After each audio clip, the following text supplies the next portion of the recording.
Take one second.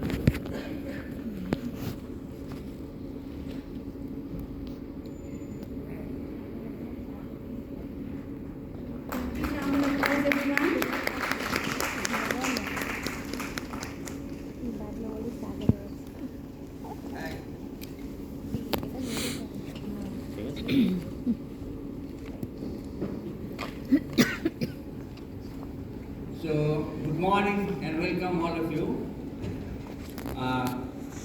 I am very much pleased that this organization and the Vidyasagar Institute of Optometry and Vision Science of Kolkata Optometry Summit to invite me. I did for 2 or 3 times in year of 2022-23, but at that time I am unable to attend this summit. And in this year, I also try my level best to attain it, and I am very much pleased to see the activities of the Vidyasagar College of Optometry and Vision Science to organize such international level of seminar. Now, first of all, I like to say that how our beloved Vidyasagar University, Minnapur, is connected with that Vidyasagar College of Vision Science and Optometry. This is the story of last decade of 20th century, in the year of 1996 to 1999. At the time, this Vidyasagar College of Optometry and Vision Science first initiative to start the Bachelor of Optometry course. And they also tried their level best to start this course in that state, which is the first college of the Bachelor of Optometry, taking the affiliation of Vidyasagar University. But at that time, I like to say that we are very much sorry that due to some travel, I do not express here, that our university is unable to accept that proposal. And we are also sorry for that event at that time. But we realize that this effort is very much needed in our state to overcome the visual impairment which is gradually increasing day by day, not only in our state but also in our nation as well as at the global basis. And the need of such subject we also realized at that time. And on behalf of our university, I again express our inability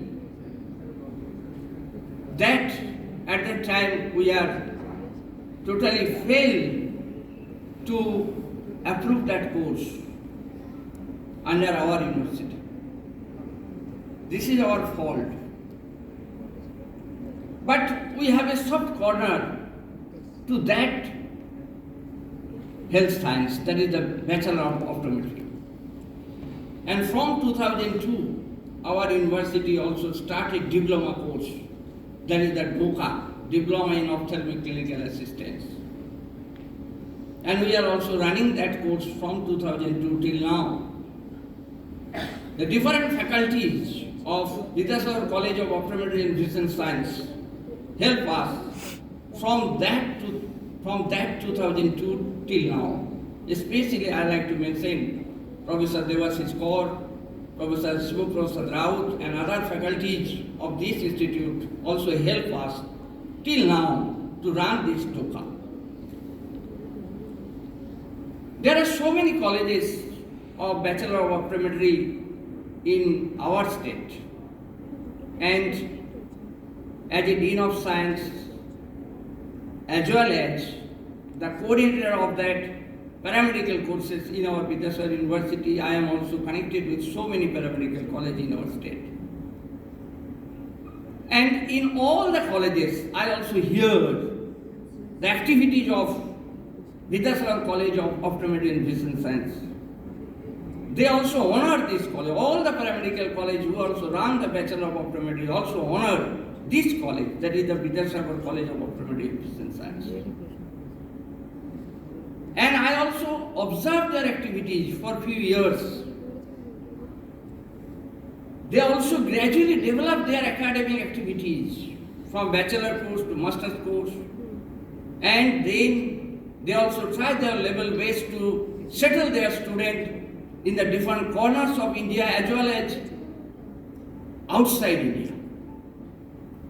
And they also completed PhD from different institutes of the different corners of India as well as throughout abroad. So this is the activities that such health science course must be proceed in such speed. Now I like to say very few words about that optometry. Actually, these are the expression of my heart about the continuous development that is going on in the optometry from the viewpoint of the activities of this college. Now, there are 3 O's of the eyes. One is known as optician, another one that is the optometrist, and another one that is the ophthalmologist. I am not going in details about the role of optician, role of optometrist and the ophthalmologist, but I like to say one word, that optometrists make a bridge between the ophthalmologist and the opticians. And you know that without a bridge, like on the rivers, without a bridge, the two sides of the river never able to communicate with each other. Similarly, without help of the optometrist, the ophthalmologist, unable to disseminate their activities to the society through the opticians. Now, optometry in the 21st century. I like to say that what is the progress of the optometry in the 21st century? Optometry is an interdisciplinary subject. I never say that it is only a health science. It is an interdisciplinary subject. And to be a good optometry, that individual must have a sound knowledge in the physics, sound knowledge in the physiology, along with biochemistry, anatomy, and the core subject of the optometry.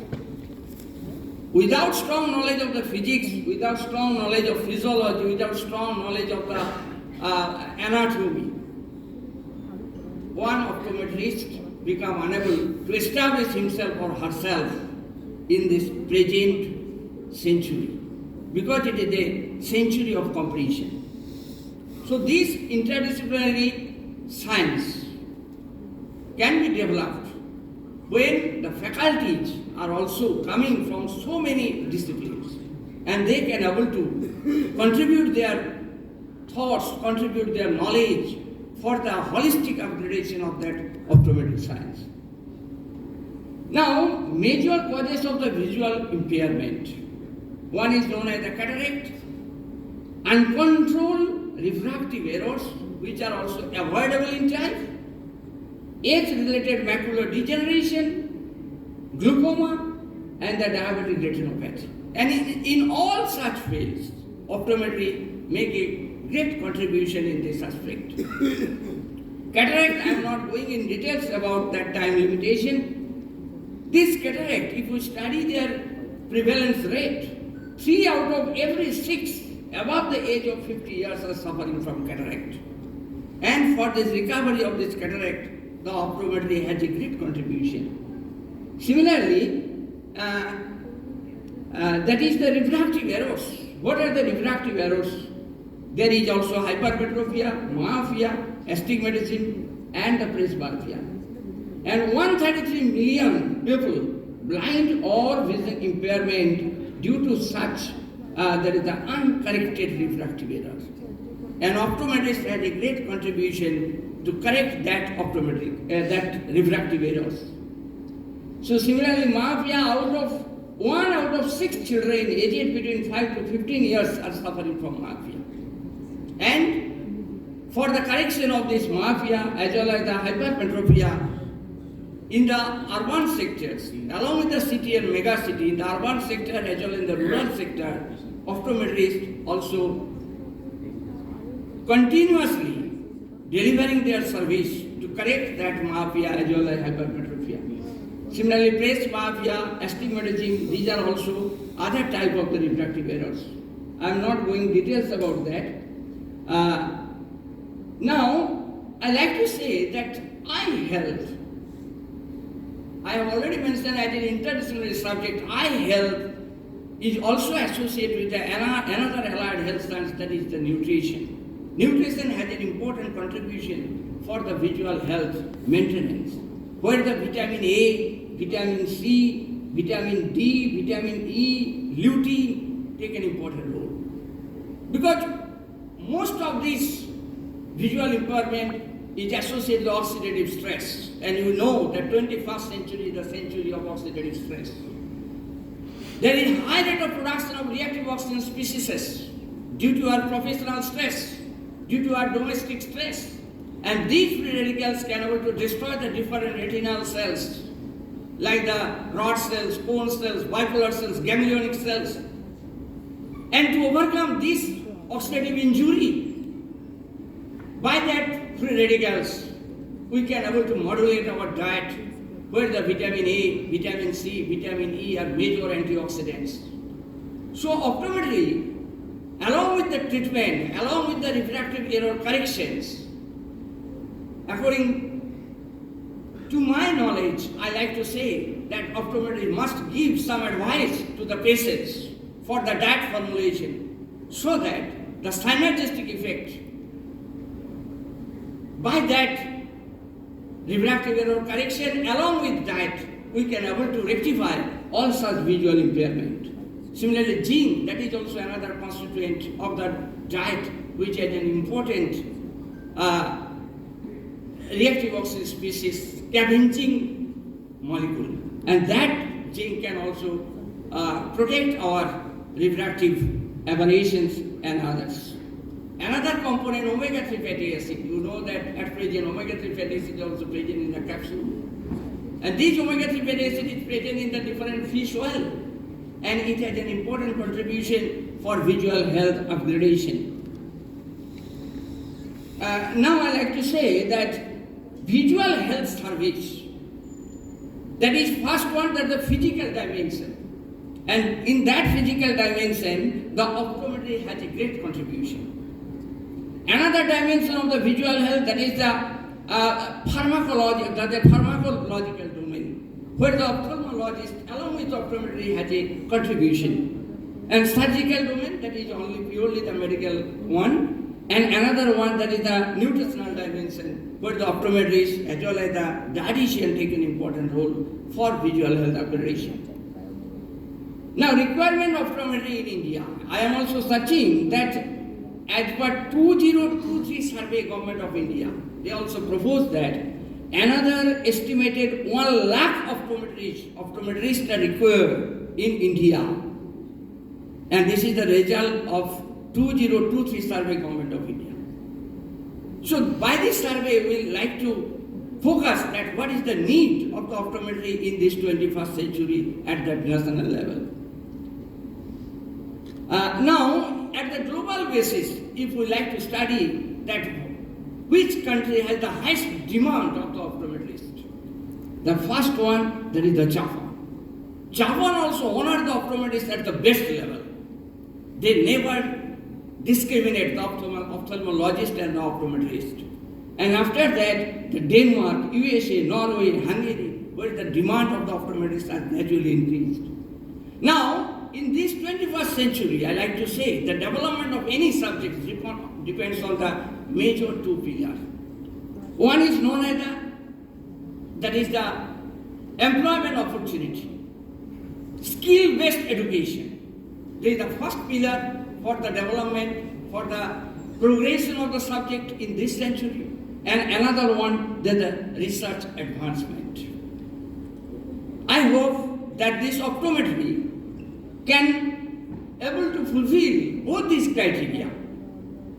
Because if we study the National Education Policy 2020, if we study their main objectives, out of these, objectives, the major three objectives, that is the skill enhancement by National Education Policy 2020, which is actually running. Employment opportunity course should be started in NEP. And another one, translation of education, that is from lab to field. Otherwise, there is no demand of that subject. And I also go through that syllabus of the optometry, and I realize that optometry can able to fulfill all these three criteria. It is the skill enhancement course. It has a high employment opportunity, not only in the government but also in the self-employment, and translation education.